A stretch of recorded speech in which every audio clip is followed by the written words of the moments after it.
So this is I took photos of everything. I don't know, I just went on full geek mode and wanted to have it on stream and read it all. So, Book 1, Chapter 1, History of Tyria. So the story before it is just sitting there, that's a natural proper story. I'll read that closer to the mission time.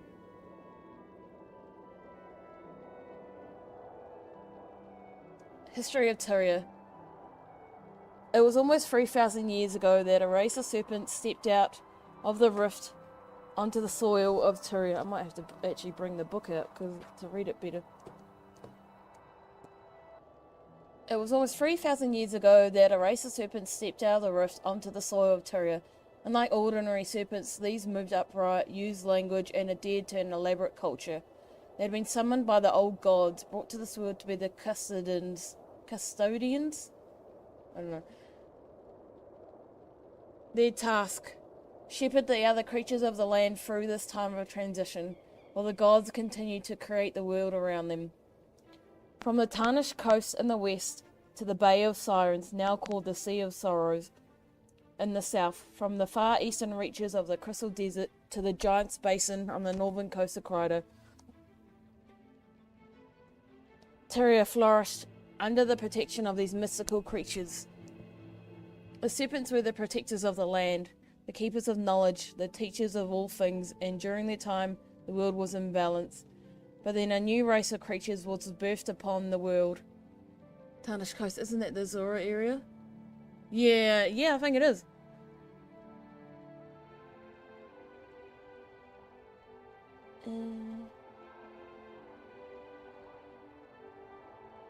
Yeah. But then a new race of creatures was birthed upon the world. They were neither serpent nor beast. They were neither plant nor stone. These creatures had no chitinous hide to protect themselves. They were butt naked.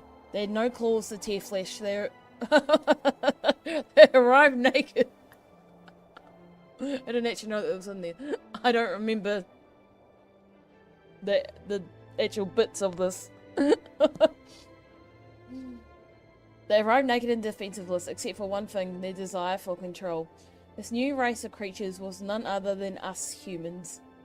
And in no time we began to take over. Cities bloomed across the continent. Walls were erected and weapons forged. Those things that we humans lacked, we simply built.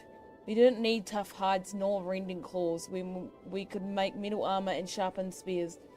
We discovered fire, wrote books of our own, passed knowledge to one another through song and verse. Soon humans had everything we required, and it was then that we began to prey upon the other creatures. We hunted animals for sport, chased the druids from the jungle, and took up residence in lands that did not belong to us. We became the masters of this world. We took all of the privilege and none of the responsibility. Yeah, sounds about right. In less than a century, the serpents who had protected and nurtured Tyria were no longer needed. The balance they had achieved had been undone, and there was no way to bring it back. Seeing that the world had changed, and preferring not to fight a war over control of the continent, serpents retreated from the world of men. They left the coasts and the jungles. They abandoned their settlements in the highlands and in the mountains.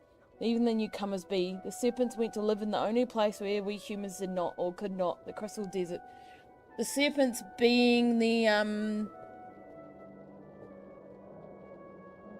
oh my gosh, it's gone.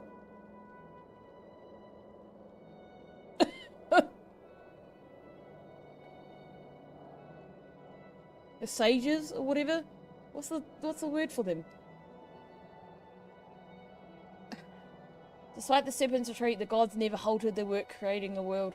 With the benevolence of the forgotten snake-like creature things. Despite the serpent's retreat, the gods never halted their work creating the world. With the benevolence of indulgent parents, they decided to create magic. It was to be a gift to all the intelligent creatures. Boy, did that turn out well. Spoilers.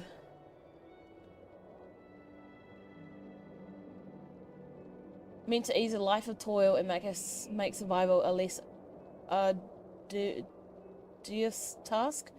When they had finished creating their gift, they presented it to the humans and the Char, the Tengu, and the dwarves, the Minotaurs, and the imps, and all the races of the land. The gods had not counted upon one thing: greed. Wars broke out immediately as the magical races fought for dominance. So much destruction was wrought that humans found themselves at the edge of extinction. When all seemed lost, it was King Dork, leader of the United Human Tribes himself, who made the long trek to Ra, city of the gods on the Orient Peninsula. So that's him there. He gained an audience with the creators and begged them to help to stop the wars and bring peace to the land once again. Gods heard his pleas and they intervened.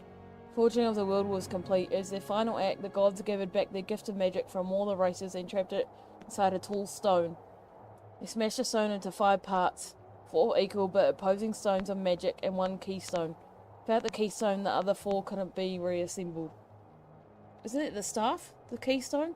So that's the bloodstones. Each of the first 4 stones was the embodiment of a specific skill of magic. Preservation, destruction, aggression, and denial. Magic would still exist in the world, but the devastating power of all 4 types together would never again be at the command of one single creature. Those who accepted the gift would have to cooperate if they intended to use it till its fullest.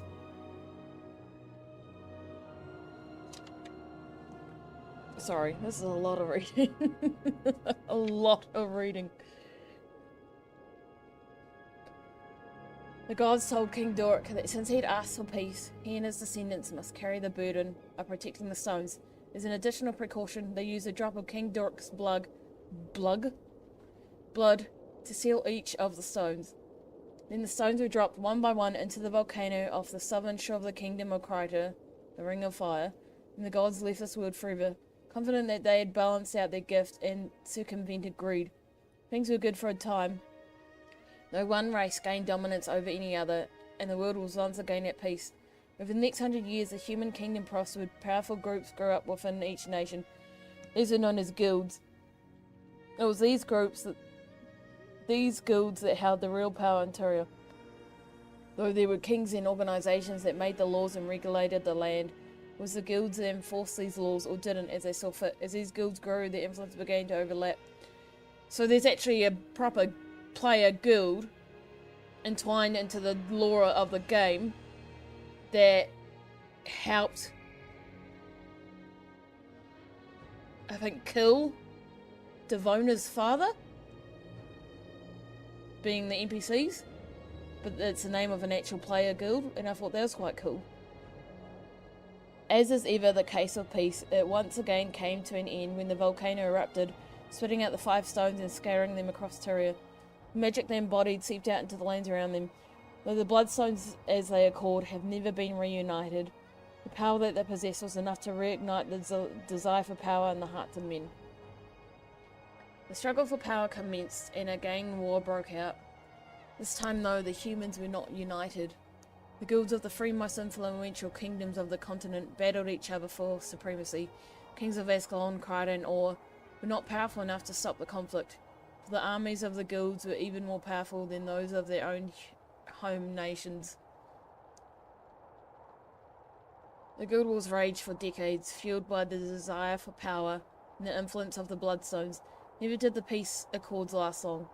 Never did the negotiations take root. The conflict claimed the lives of many hundreds of thousands.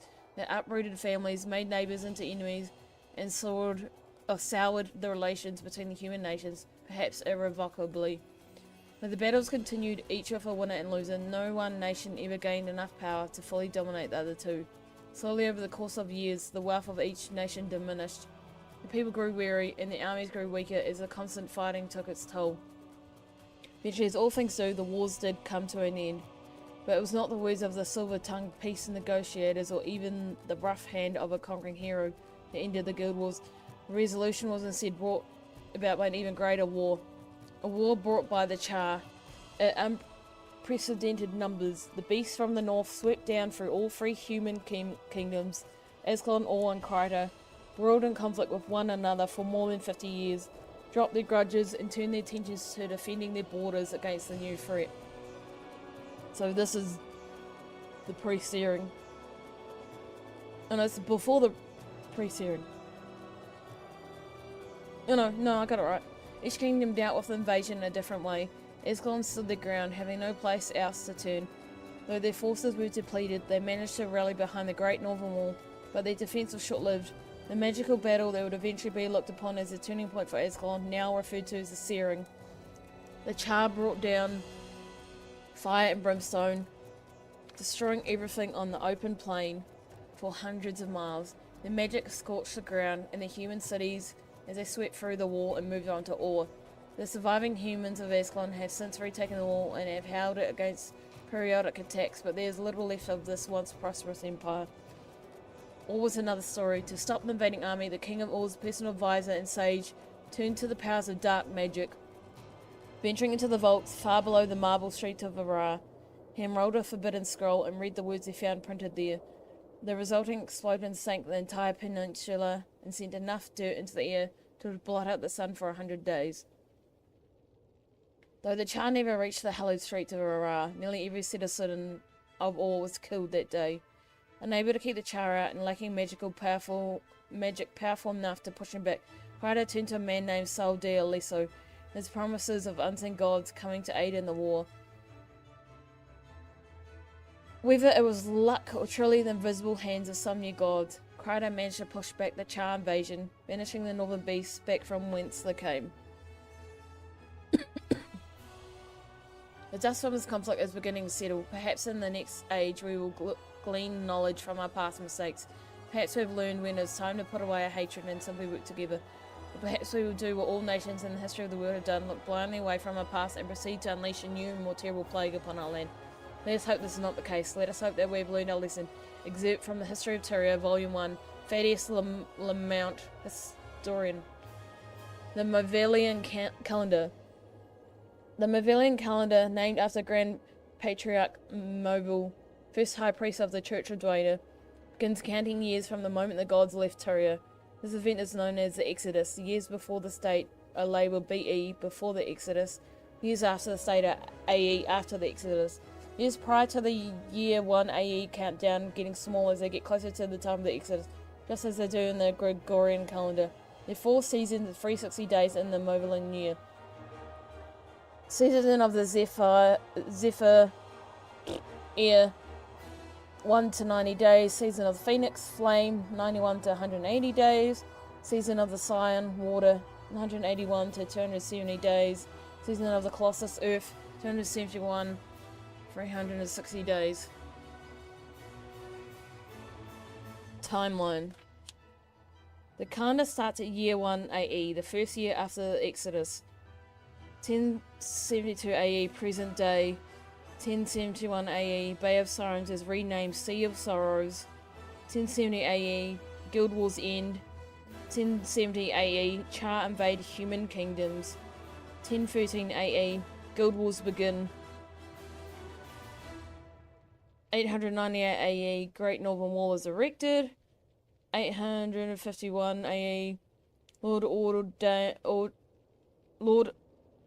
Odbren enters the rift. 358 AE, Kryder becomes an independent nation. 300 AE, Kryder becomes a colony. 221 AE, Camphor begins trading with Tyria. 174 AE, Serpents leave the world of men. 2 AE, Ur becomes an independent nation. 1 BE, gods give magic to races of Tyria. 100 BE, humans appear on Terran continent. 1769 BE, serpents arrive in Tyria. 10,000 BE, last sign of Giganticus lupicus, great giants walking on Tyria continent, best guess.